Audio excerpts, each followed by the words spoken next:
In September of 1989, something happened in the city of Voronezh, 200 miles south of Moscow, which caught the attention of the world press. For several weeks, strange lights were seen over the city. Then on September the 27th, it was reported that a spacecraft landed in one of the city's public parks, from which 3 alien giant figures emerged. Nothing remotely like this had happened in Voronezh before. Before coming to America in 1990, Ukrainian journalist Paul Stonehill covered the Voronezh story for the international press. Top Voronezh researchers of anomalous phenomena, who include scientists, geologists, and also some military people, went to the site immediately thereafter. They were on the site on the 3rd of October studying and collecting specimens.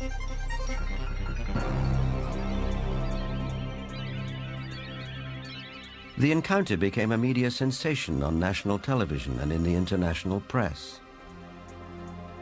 Не было, ну уже хотя бы потому, что не было до сих пор в Воронеже событий подобных тем, а... Drawings of the landings by children who were there capture the event vividly. It attracted the attention of the media around the world because it was effectively endorsed by TASS, the Soviet news agency, who up until that time had certainly not given any credence at all to this kind of story.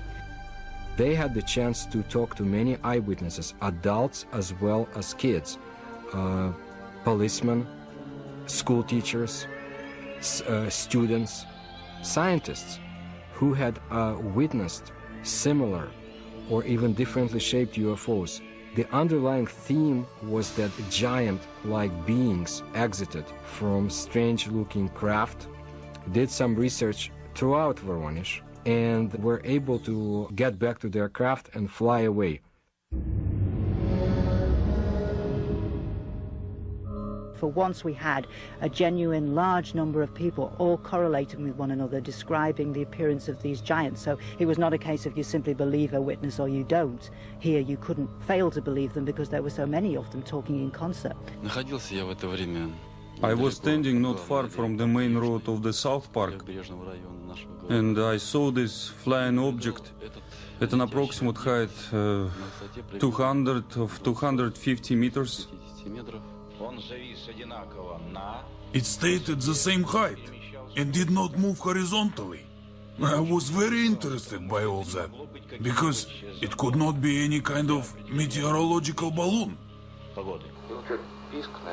There was a squeaking sound.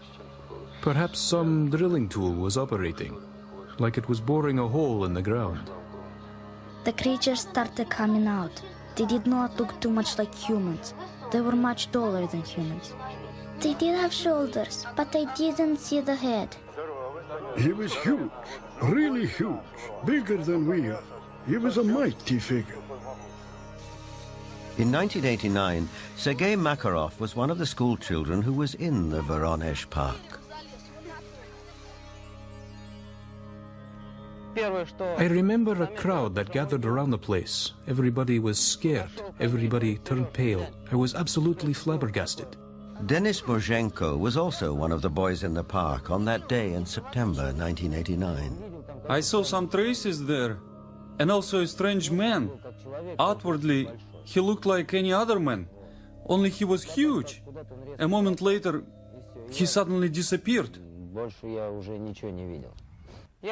I had no doubt that the UFO and the giants existed, because I saw them.